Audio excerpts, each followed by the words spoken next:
It was a rainy Thursday afternoon when Michael, a young professional from the city, decided it was time to replace his old car. His eyes fell on an ad on Craigslist, a seemingly perfect deal. A barely used SUV, only 3 years old, at a price that seemed almost too good to be true. Michael, sure of himself, contacted the seller. The seller, a certain Mr. Gruber, responded quickly. He seemed friendly and trustworthy, at least from the text messages. They agreed to meet on Saturday in a public garage in the city center. Why a garage? Michael asked himself, but the anticipation of the new car quickly dispelled his doubts. Saturday came, and Michael arrived at the agreed address on time. The garage was poorly lit and deserted. A cold shiver ran down his spine. Is this safe? He thought as he waited for Mr. Gruber. Minutes passed like hours, and every sound made Michael flinch. Finally, an older gentleman appeared and introduced himself as Mr. Gruber. He led Michael to a covered vehicle parked at the end of the garage. When Mr. Gruber pulled the cover off the SUV, the headlights flashed in the dim light. The car looked immaculate. Michael's heart beat faster with excitement, but something was wrong. The interior smelled strongly of detergent, almost as if someone was trying to cover something up. Is everything all right here? He asked as he carefully sat down in the vehicle. Mr. Gruber urged to close the deal. Take it before someone else does, he said, his voice suddenly insistent. Michael hesitated. His instincts were screaming at him that something was wrong. He decided to take a closer look. He spotted a dark stain under the passenger seat. He pulled his hand back and realized it was red blood. His heart was racing now. What didn't you tell me, Mr. Gruber? He asked, his voice quivering with fear. Mr. Gruber's expression changed abruptly. He tried to calm Michael down, but his fear was too great. It's just a misunderstanding, Gruber claimed, but Michael didn't believe him. He jumped out of the car, ready to flee. But before he could make it to the exit, he heard the sound of a gate closing. He was trapped. Panic overcame him as he realized that he had been lured into a trap. Mr. Gruber approached him slowly, a strange smile on his face. You shouldn't have looked, he whispered. Michael's mind raced. He searched for a way out, his eyes darting around the gloomy garage. That's when he noticed an emergency exit door. Without hesitation, he sprinted towards it, tore open the door, and dashed out into the open. He ran as fast as he could without looking back until he reached a busy street. Only then did he dare to stop and pull out his cell phone. With trembling hands, he dialed the emergency number. The police arrived quickly, but when they checked the garage, Mr. Gruber had disappeared. The car and everything that indicated that a crime had been committed there had also disappeared. The police advised Michael never to enter into such online deals again without thoroughly checking who he was dealing with. Michael nodded, still in shock. He knew he had been incredibly lucky to escape. He would never use Craigslist again and was determined to warn others of the dangers. The experience left him unable to sleep at night. The memory of Mr. Gruber's blank stare and the dark stains under the passenger seat haunted him. What would have happened if he hadn't fled? He shuddered at the thought and knew that he would be more and more careful from now on. Do you feel that tingling? That's the fear running through your veins. If you love the thrill and don't want to miss any of our scary stories, hit the subscribe button.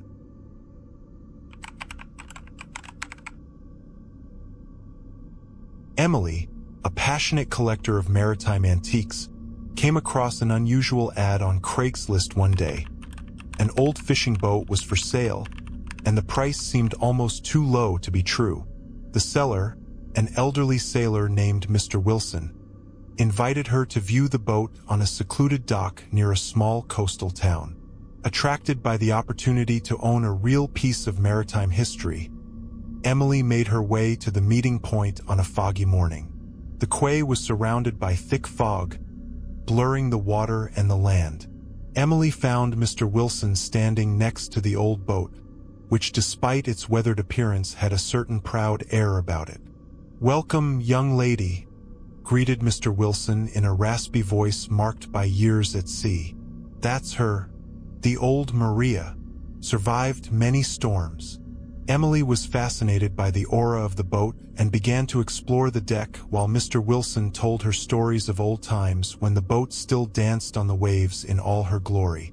However, when Emily opened a hatch to the lower part of the boat, a cold draft of air hit her, swirling the fog inside. "What's down there?" she asked, curious but cautious. "Ah, that's the old storage room. Not much to see," Mr. Wilson replied somewhat hesitantly. Emily, driven by her curiosity and desire to understand the boat in its entirety, insisted on taking a look. Mr. Wilson reluctantly led her down the narrow staircase. The interior smelled musty, and the room was only sparsely lit by a dim light bulb. Emily immediately noticed a hidden corner, half covered by old fishing nets and ropes. "What's that over there?" she asked, pointing to the corner. Mr. Wilson faltered and his face darkened briefly. "Just old junk," he mumbled. But Emily refused to be put off and went to the corner to push the nets aside. What she found underneath made her blood run cold. An old, rusted locker that looked like it had been there for decades. "Mr. Wilson, what is it?"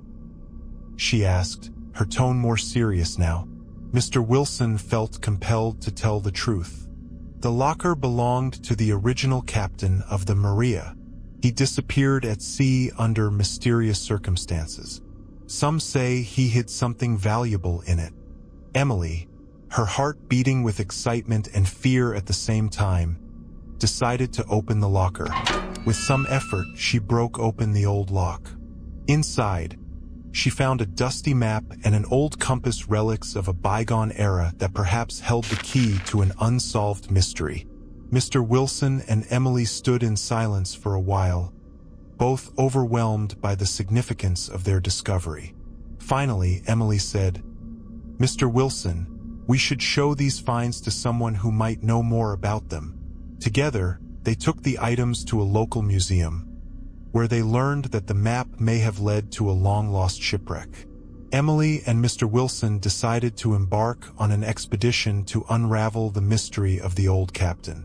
The adventure they embarked on would take them deeper into the history of seafaring than they ever expected, and the abandoned boat, the Maria, was now at the center of a historical mystery just waiting to be solved.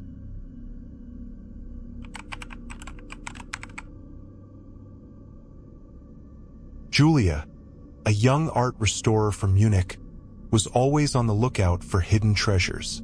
One day, she stumbled across an ad on Craigslist offering an old, supposedly valuable painting for sale. The seller, a certain Mr. Vogel, claimed that the painting was a lost work by a famous romantic painter. Enraged with curiosity and attracted by the chance to discover a piece of history, Julia arranged a meeting in an old, abandoned factory on the outskirts of the city. When Julia reached the factory on a foggy fall evening, she shivered slightly more from excitement than from the cold. The factory, a relic from times long past, looked ghostly, its broken windows staring like empty eyes into the twilight. Mr. Vogel was already waiting for them. He was a short, lean man with sharp features and wore thick glasses that made his eyes appear unnaturally large. "Mrs. Julia, I'm so glad you've come. Follow me, please," he said in a voice that sent a strange tingle down Julia's spine. They followed a long, dark corridor to a small room at the end of the building. There, under a dirty cover, lay the painting. Mr. Vogel pulled back the cover with a theatrical gesture, and the painting was revealed. It showed a gloomy landscape over which heavy, dark clouds were gathering. The sight of the painting made Julia pause for a moment. It had an almost hypnotic effect. "It's beautiful," she whispered. "Yes, but it carries a curse," said Mr. Vogel seriously. "Every owner of this painting has experienced misfortune. I must get rid of it before it's too late." Julia, skeptical of superstition but fascinated by the quality of the artwork, decided to buy it despite the warnings. She paid Mr. Vogel, who seemed visibly relieved to get rid of the painting. Once home, Julia hung the painting in her study. In the days that followed, however, she noticed strange occurrences. Shadows moved inexplicably around the room, and the painting sometimes seemed to whisper in the dim light. An inexplicable coldness filled the room whenever she worked near the painting. A week later, after another restless night in which the whispering seemed to be louder, Julia decided to examine the painting more closely. She discovered a small inscription in the lower margin that she had previously overlooked. It read, "He who calls the dark shall never rest again." Shocked by the possible meanings of these words, Julia contacted an expert in occult art. The expert confirmed her fears. The painting had indeed been used as a medium for an old, forgotten soul that could communicate and influence through the painting. Julia was faced with a difficult decision. She could not simply sell the painting and pass on the curse. With the help of the expert, she performed a ritual to appease the soul and guide it into the light. After the ritual, the study immediately felt warmer and more inviting. The whispering stopped. Julia decided to keep the painting, but it remained covered to ensure that the soul had found its peace. This experience made Julia doubt not only the reality of the supernatural, but also the responsibility that comes with owning such artifacts.